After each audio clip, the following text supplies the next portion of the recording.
Assalamu alaikum, greetings of peace and welcome to the People's Voice with me, Shabnam Pelesa Mohammed on Salam Media, your home of humanitarian journalism. It is Sunday, the 22nd of February 2026, and this is an emergency broadcast.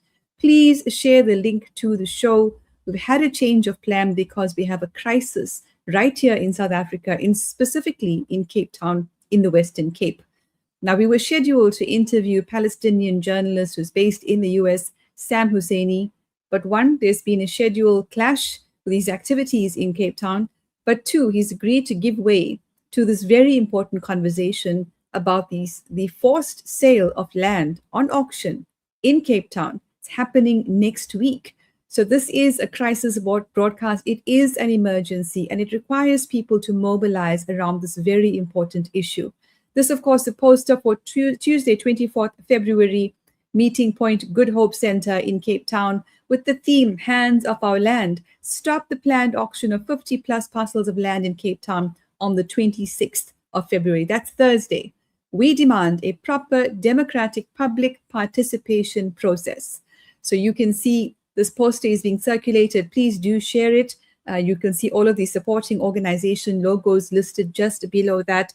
We do have three guests joining us in studio today, one of whom is Councillor Suzette Little from the Good Party. And while we wait for our other guests to join us, of course, it's all systems go, Suzette, headed towards this protest action on Tuesday to prevent the auction on Thursday of land without a public participation process. So I'm going to ask you first to please introduce yourself. Hi, good afternoon to all your listeners and to everybody. Can you hear me? No, we can't hear you currently, but while you fix that, I'm going to read from the press statement, the most immediate draft that's just been released. A broad coalition of community organizations, indigenous and traditional councils, political parties, civic movements from across a wide spectrum of civil society entities across the country has come together to vehemently oppose the City of Cape Town's impending auction of public land, scheduled for 26 February 2026. That's Thursday. Describing the sale as a slap in the face to the poor and the landless, the groups are launching an urgent legal challenge and planning a mass mobilization to halt the disposals. The group argues that the auctioning of valuable public assets prioritizes wealthy private developers over the constitutional right to housing and dignity. They contend that this represents a form of neo-colonialism, denying Black and Indigenous people access to land while reinforcing historical patterns of exclusion. Suzette, I wonder if we can hear you on the mic now. I hope you can. Can you hear me now? I still have a problem with your mic, so let's welcome into conversation the convener of Save Our Sacred Lands, Tauriq Jenkins. Welcome to the People's Voice. Thank you very much for having me. All right, I can hear you clearly now. Tauriq, it's good to have you with us. I know it's all systems go and I can hear everybody now, so everything is fine. But thank you for joining us. I'm hoping our third guest, Gcobani Ndzongana, will be joining us shortly in this conversation.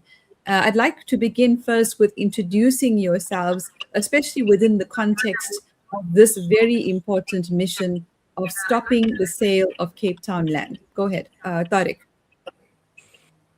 Thank you, Shabnam. I'm Tauriq Jenkins. I'm the convener of Save Our Sacred Lands, and I'm a member of a coalition that is singularly focused on stopping the City of Cape Town's auction next week, Thursday. Thank you very much. And Councillor Suzette Little, let's hear from you. I really hope you can hear me now. I can hear you now. Oh, thank you. Yes, my name is Suzette Little. I'm a councillor within the City of Cape Town who has submitted a motion to the City of Cape Town in December asking for exactly that, for the cease of land. We've got 400,000 people waiting on a waiting list, for some of them 40 years, and none of them have been considered in the sale of this land. No facilities, there's not been an assessment for social upliftment or any needs of the community as far as we're concerned. The assessment was done internally and advertised in the Argus and the Burger as they normally do. So the public participation So Councillor Suzette, let's pause there for a second. We just want the introductions for now, but there's so much to talk about. So thank you for bringing in that context, in particular the fact that there's been no assessment of the social needs, 400,000 people. I mean, this is massive, but it is part of an ongoing campaign. So before we launch to our conversation, I'd like for Xolani to just square up some of the visual assets that we have to show this pattern within the city of Cape Town. And what does the city of Cape Town mean exactly? Xolani, can we start showing some of those images of previous clashes with the city of Cape Town? So this is 1 year ago, protest delays auction of heritage sites, activists call for transparency. Next article.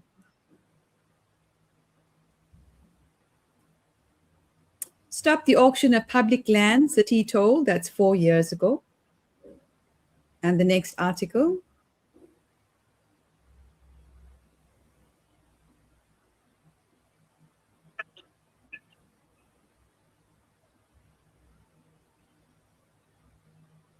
Coming up shortly. And while we focus on the next article coming up, let me read a few more sentences from this very powerful press release. We, the people of South Africa from all walks of life, united in our diversity, oppose this auction because it will further harm those who were dispossessed and displaced during colonial conquest and apartheid and benefit those with money and power. We oppose the sale of these lands and properties and condemn the sale as a second District 6 removal, said the coalition. This is nothing but a slap in the face of communities that are yearning for land, housing, and dignity. Instead of using this land to address our massive housing backlog and provide social amenities, the city is selling it off to the highest bidder.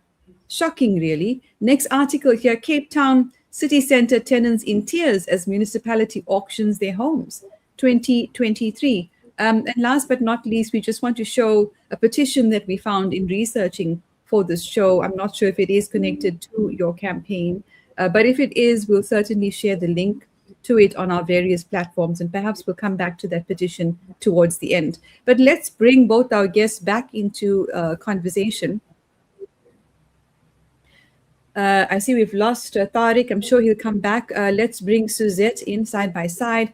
So Suzette, there is clearly a pattern by the city of Cape Town to willfully sell properties, regardless of the housing needs of, as you've mentioned, 400,000 people.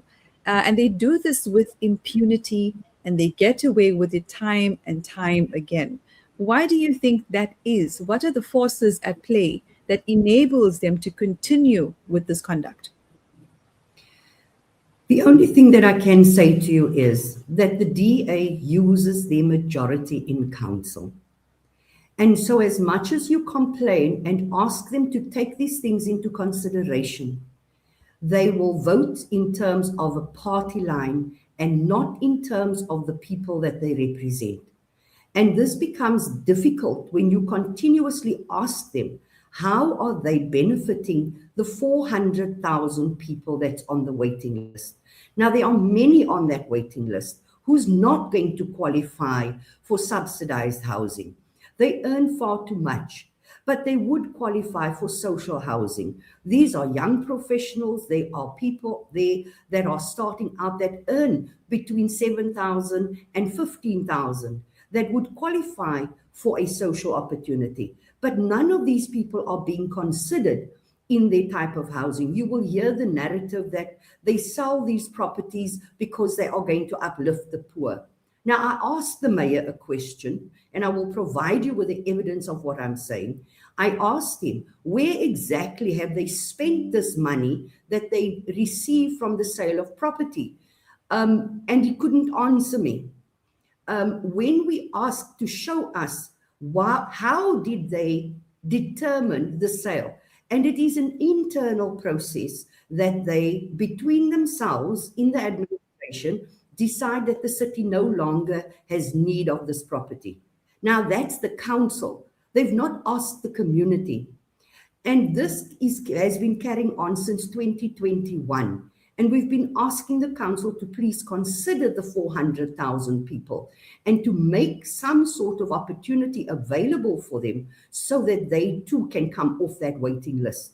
We're sitting with overcrowded communities. We're sitting with poverty in situations where people can be moved out, those that can afford it, into well-located areas. But because the narrative remains that everybody that's on the other side of the M5 are either gangs or crime-ridden areas and don't belong by us. Now, I'm not quite sure who the us is, because the us is actually living on the land that we had to move off into ghettos.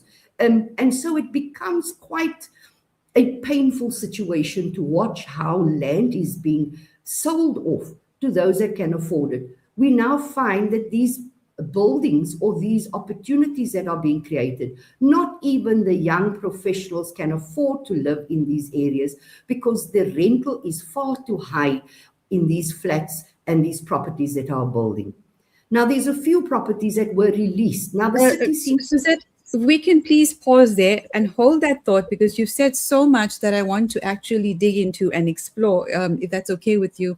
You know, clearly there is a lack of transparency, Xolani, and the DA seems to be roughshod, bulldozing over the right to public participation, leave alone consent. This is clearly a pattern amongst the DA, but it is being allowed. I don't see any other political parties, perhaps the so-called ruling parties, etc., standing up to what is happening next week. Is that a correct assumption, or do you feel like there might be some intervention by some other political parties besides yourself and, of course, the Land Party?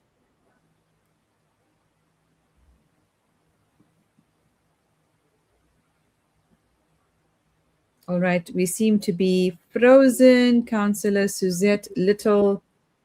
Xolani, can you still hear me? All right, while we wait for that technical issue to be fixed, I'm going to go back to the press release and just read a few more comments before we take an ad break. It talks about the crisis of democratic process. Why? The auction proceeds in the absence of meaningful public participation. Consultation cannot be reduced to procedural compliance. It must be accessible, inclusive, responsive, and capable of shaping outcomes. So we're going to come back with Suzette Little, but also Tauriq Jenkins from Save Our Sacred Lands, and hopefully Gcobani Ndzongana from the Land Party. We'll take a short ad break. Please don't go anywhere, and share the link to the show, The People's Voice.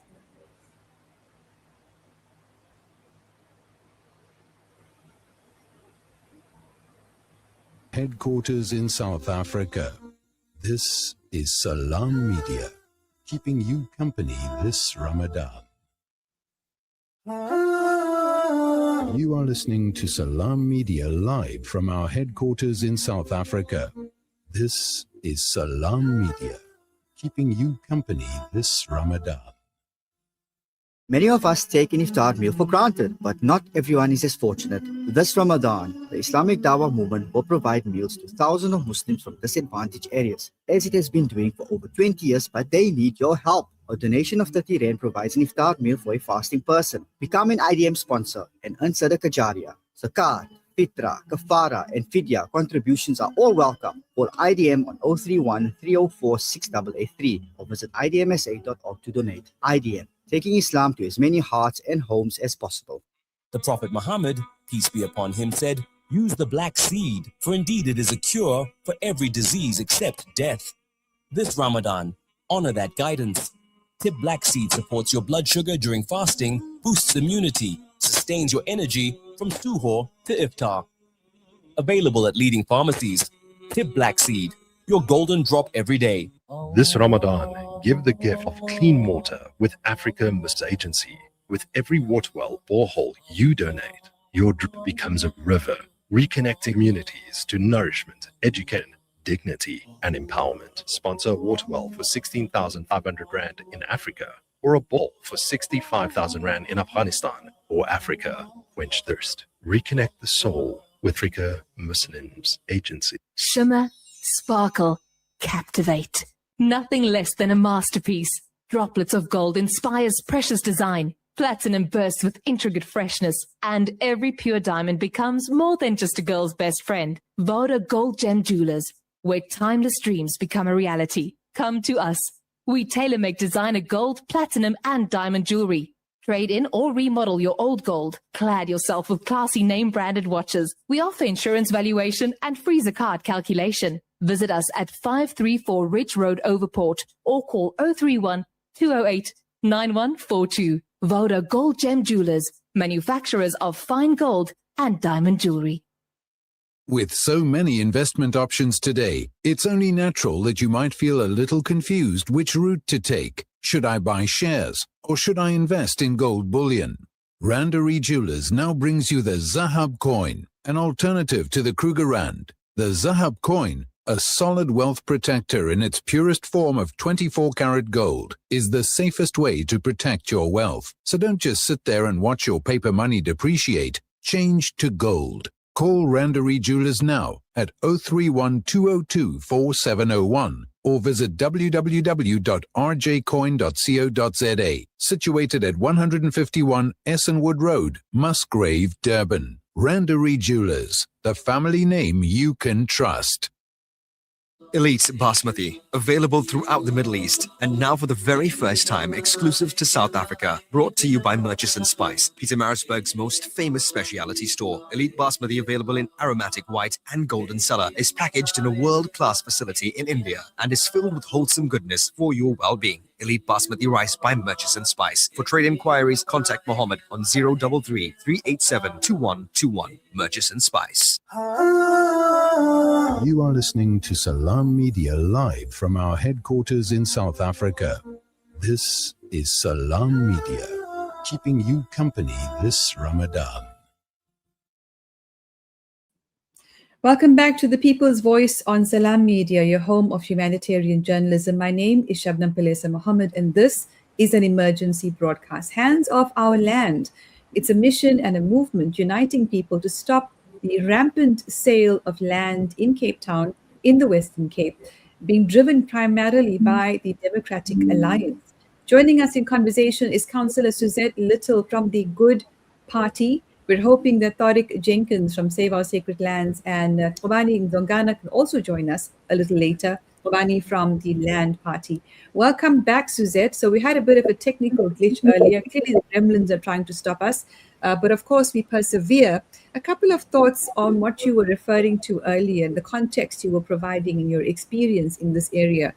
Clearly, there's a complete lack of transparency. Now, this is not surprising, whether it's the Democratic Alliance or any other of the larger political parties, leading parties such as Good, to take up the cudgels on behalf of the people. Has the ANC, for example, shown any interest in intervening against this auction that is planned for Thursday, the 24th in Cape Town? We, as the Good Party, have supported the movement to stop the auction based on the fight that we've been having with the city. I do know that because it was such short notice that other parties they've contacted other parties to let them know what is happening. But I would not know whether or not these parties have responded. We have responded because it was of great interest to us that this land be preserved for the reasons that we have stated before. You cannot build a city and continue building the slums that the current government has been doing. We have 96 historical areas that has never been upgraded or developed or maintained since its inception. And so you have overcrowding in these areas, you have crime in these areas, and so many other things that is happening on the Cape Flats. And yet there is no opportunity for those families who can afford to move, those families that can afford to do something better for themselves. These opportunities have been taken from them. The 400,000, as I mentioned before, has not been considered in any of these land sales. The city will tell you that they've built social housing, yet the 400,000 names remain as 400,000. Now, you cannot tell me that you're releasing land for social housing, but your 400,000 is not reduced. That does not make sense. And when we asked them in December, when I tabled a motion to stop the sale of the properties, to bring before council a proper assessment of this 400,000 and how they're going to benefit from the sale of these properties, it was declined. It was declined and it was turned down. No consideration was given to the people that is currently sitting on that waiting list. Now, I first of all doubt the fact that we're still sitting on 400,000. I'm sure that number has increased because I cannot see the number of houses that is being built that is going to accommodate those that are on the waiting list. And so what we had asked was for the immediate suspension of disposal, that an audit and an accountability within 90 days. We asked for transparency and public accountability. The council turned it down. Now, the one thing we must bear in mind that the City of Cape Town has no public participation process or policy. What they're operating on is a standard operating procedure. Now, that already blows the mind because a standard operating procedure has got to be based on a policy or some sort of process.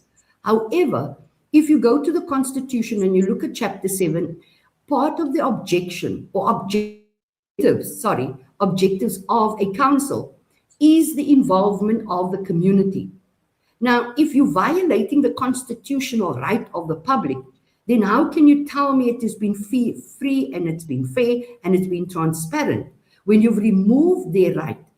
When you read the documentation of this property transaction business plan of this directorate that's actually getting rid of these properties, they state that citizens of Cape Town are only recipients of services. Now, that is a violation. The citizens are not recipients of services. They are part of the decision making. And that's in terms of the Constitution. So how did you get it right to get rid of property without the consultation? So these are some very serious questions that are being asked, and they're important ones because we need to continue mobilizing against what is a trend by the City of Cape Town, led by the Democratic Alliance. And of course, we need a united front, which is what is being built towards the protest action on Tuesday and the court application on Thursday. Thank you, Councillor Suzette Little from the Good Party. Let's bring convener of Save Our Sacred Lands, Tauriq Jenkins, into conversations.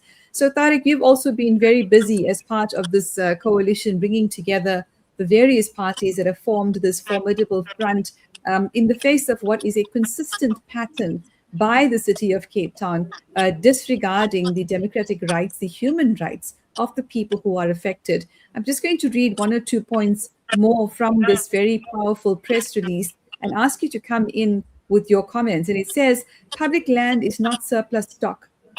It is one of the last remaining instruments to address the enduring violence of apartheid spatial planning, a system of practice conceived by the colonial Dutch and British and engineered into policy under the National Party that forcibly removed communities, segregated opportunity, and entrenched generational inequality.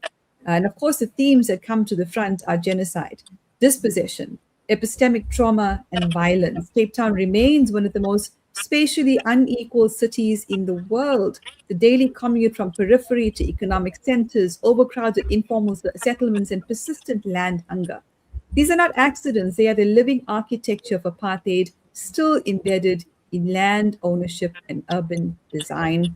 To dispose of land without first exhausting its potential for social housing, restitution, affordable housing, and community infrastructure is to perpetuate that injustice.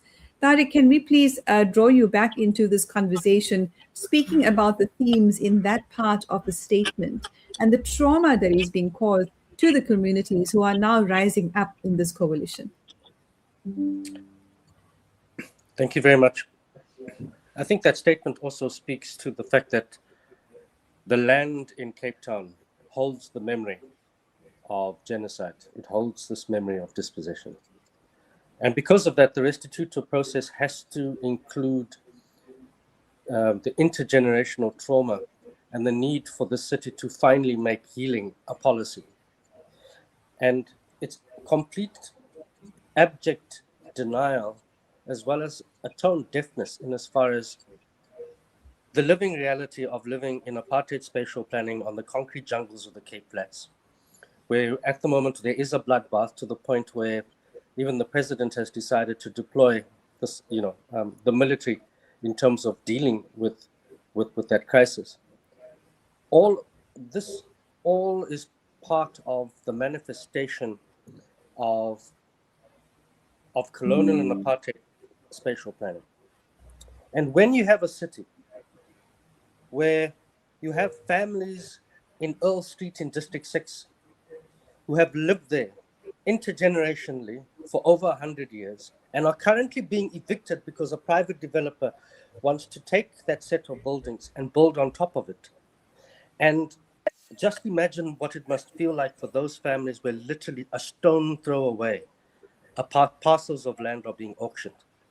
And I think it's this level of not just callousness, but it's the fact that when one considers the whole historical reality of dispossession and how land was actually dispossessed, the brutality of it, and the fact that over 360 years, the issue of restitution, the issue of land as a central question has not been dealt with at all. And when you have a situation where, dozens of land parcels are being sold by the city every month, and that it's quite apparent that even within council level and in terms of what they feel public participation is nowhere near what basic human dignity requires. How can a person who is staying in Mitchell's Plain honestly be expected to be reading page 33 past the plumbing aspect of it on De Burger? And that's supposed to somehow be a modicum of decency in terms of trying to address exactly what we're talking about.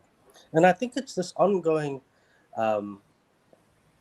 it's an ongoing hubristic arrogance of a particular kind of entrenched supremacy that finds its way in the application of these policies and finds its way in the deliberate obfuscation and sort of denial of any form of a participatory bylaw. I mean, for example, a number of years ago, I was part of a Gator Civic Alliance initiative, together with a number of civics in Cape Town, where we were pushing for a participatory bylaw. And I recall that we had a very competent draft, which was drafted by a number of legal people. It was sort of settled, and we went at lengths to actually have a meeting with the mayor at that time.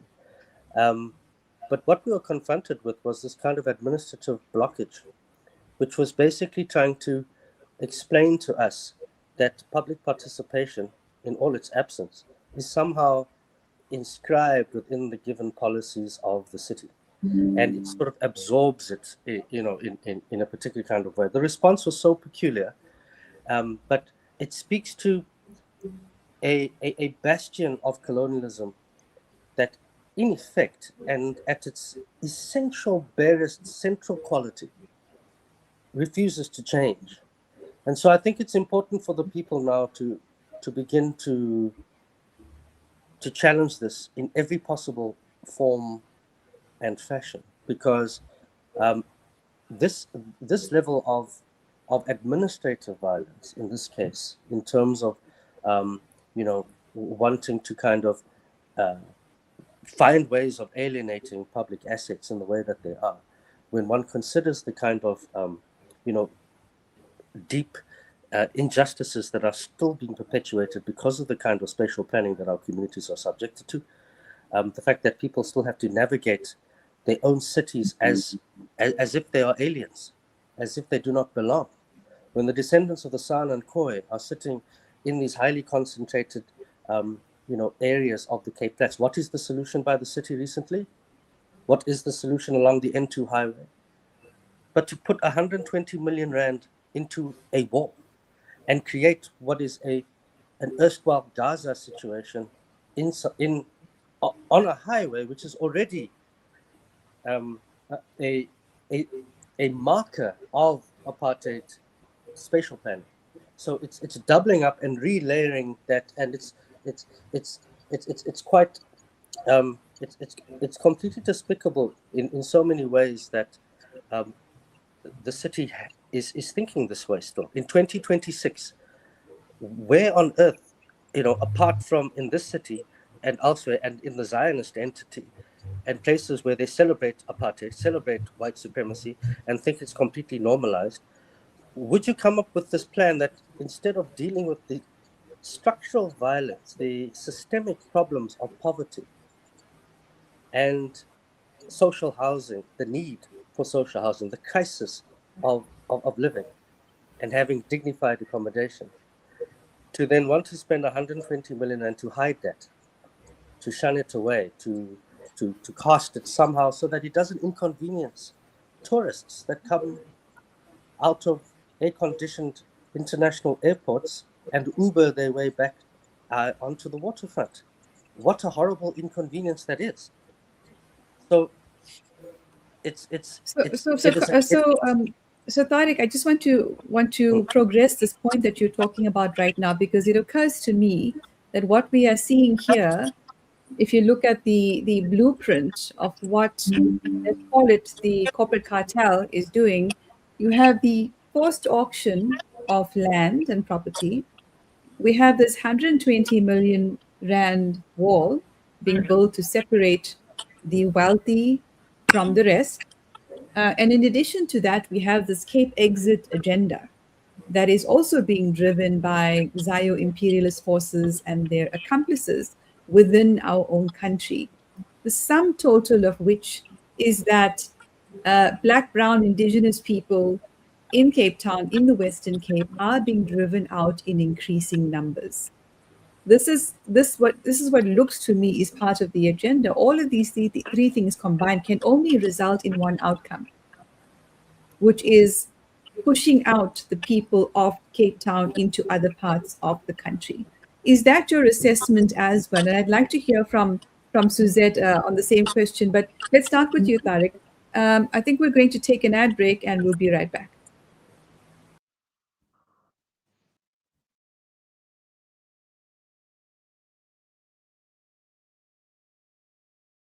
Salam Media, your spiritual companion this Ramadan.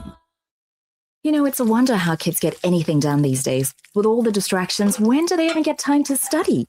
As a mother, all I can really do is make sure they have all they need to perform at their best. That's why I choose to include Sunfoil, triple refined pure sunflower oil with every meal I make. Naturally cholesterol-free and approved by the Heart and Stroke Foundation as part of a balanced eating plan. So whether I'm cooking, frying, or baking, I know every dish will be a wholesome one. Sunfoil, now we're cooking. Across Sudan, starvation is tightening its grip. With rising food prices and widespread malnutrition, 8.7 million people are now facing emergency or famine-level hunger.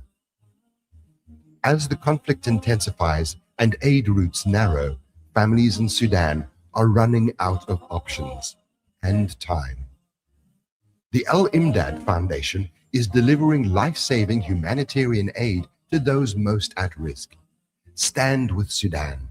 Donate online at alimdad.com or call 0861 786 243 for more information. When the perfect blend of stylish decor, exquisite halal cuisine, and warm hospitality come together, it could only mean Al Bayt Lodge, your true home away from home. Al Bayt is the ideal heaven for families, business people, and tourists with its 4-star family rooms and other luxurious facilities, conveniently situated close to Port Elizabeth Airport, the beach, and other amenities.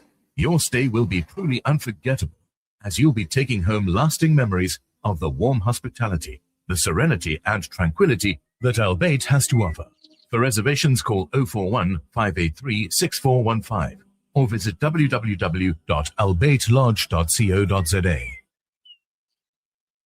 With so many investment options today, it's only natural that you might feel a little confused which route to take. Should I buy shares or should I invest in gold bullion? Randery Jewelers now brings you the Zahab coin, an alternative to the Kruger Rand. The Zahab coin, a solid wealth protector in its purest form of 24-karat gold, is the safest way to protect your wealth. So don't just sit there and watch your paper money depreciate. Change to gold. Call Randery Jewelers now at 031 202 4701 or visit www.rjcoin.co.za, situated at 151 Essenwood Road, Musgrave, Durban. Randery Jewelers, the family name you can trust. With Ashraful Aid this Ramadan, your zakat changes lives. It feeds families facing hunger, restores dignity to those in need, and brings hope where it is needed most. From food relief to essential support, your zakah reaches communities with care, transparency, and impact. Give with confidence, give with trust. Make your zakah count this Ramadan. Give your zakah to Ashraful Aid. Help change lives today. Salam Media, your spiritual companion. Welcome back to the People's Voice on Salam Media, your home of humanitarian journalism. And of course, this is an emergency broadcast. We're talking about the impending or intended sale of property in Cape Town without public participation. This is a pattern which needs to be challenged. And we're talking today to Tauriq Jenkins, convener of Save Our Sacred Lands, and Suzette Little, councillor from the Good Party. Thank you for coming back. We've got about 10 minutes and so much to talk about. Just a comment before we talk about the plan of action and how people can mobilize and show solidarity. Your comment on what I'm seeing here in terms of this map, which is the forced sale of properties. We have the building of this apartheid wall. We have the violence in the Cape Flats, with now the military being sent in. And of course, the agenda of the Cape exit, Zayo imperialist agenda, all of which is designed to push Black, Brown, and Indigenous people out of Cape Town and the Western Cape. Surely. Your comments, Suzette? 100%. If you look at how they spend the budget, if you look at the services that is provided within these areas, you can see that the concern of those residents are not a priority. The sale of the land is not a priority for those, because you would have expected that those that are sitting waiting for opportunities should have been taken into consideration by a government that has been voted in by the very people that they've promised housing. Now, for 20 years, these people have been waiting. They've been here for 20 years, and absolutely no type of housing has been delivered. Now, land has already been released, and you could see by the number of attempts to halt the auctions, but none of the houses has yet appeared. But what we have seen over the time is that the city has allowed densification, small-scale housing or rental stock in already overcrowded areas on the Cape Flats.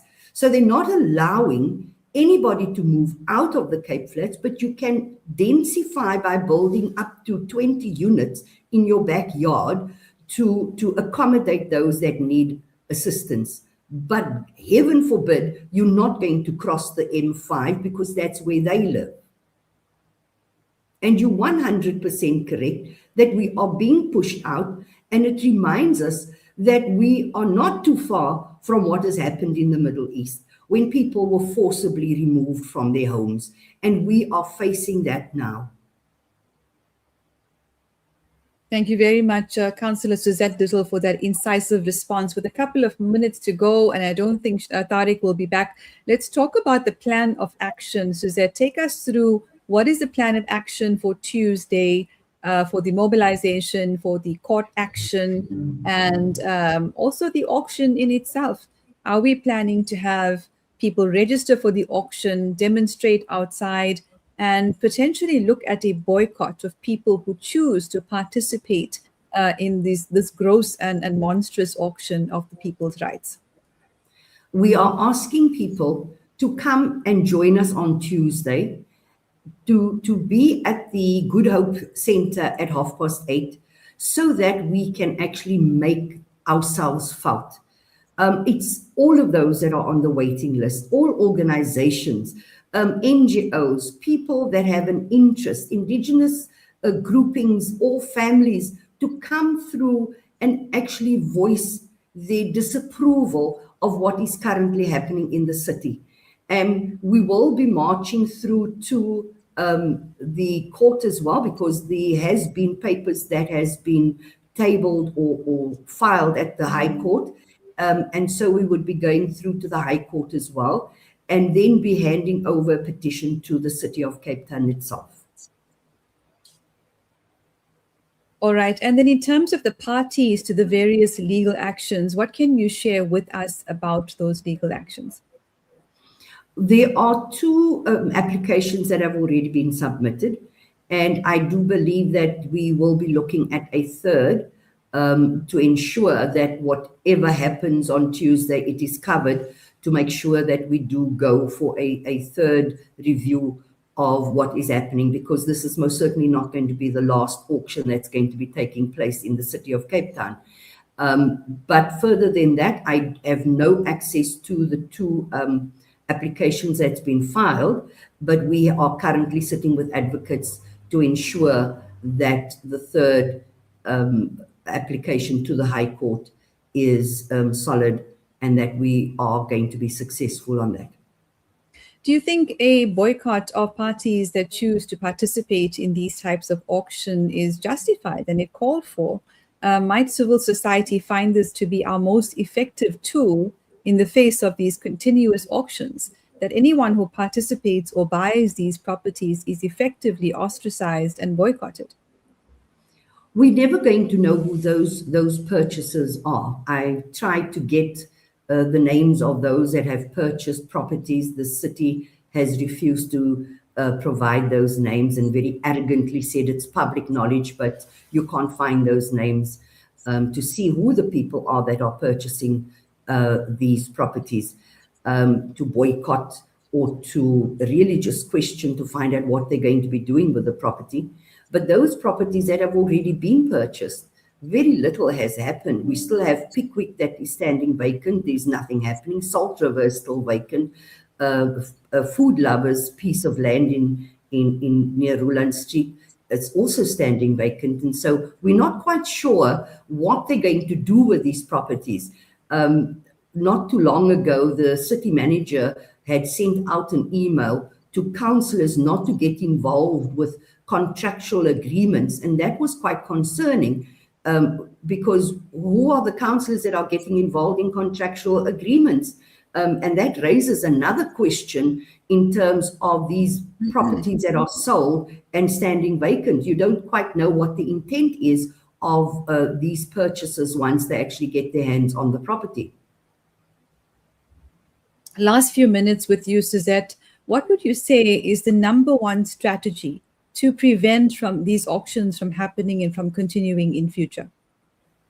I'm a politician. If you're going to change your vote.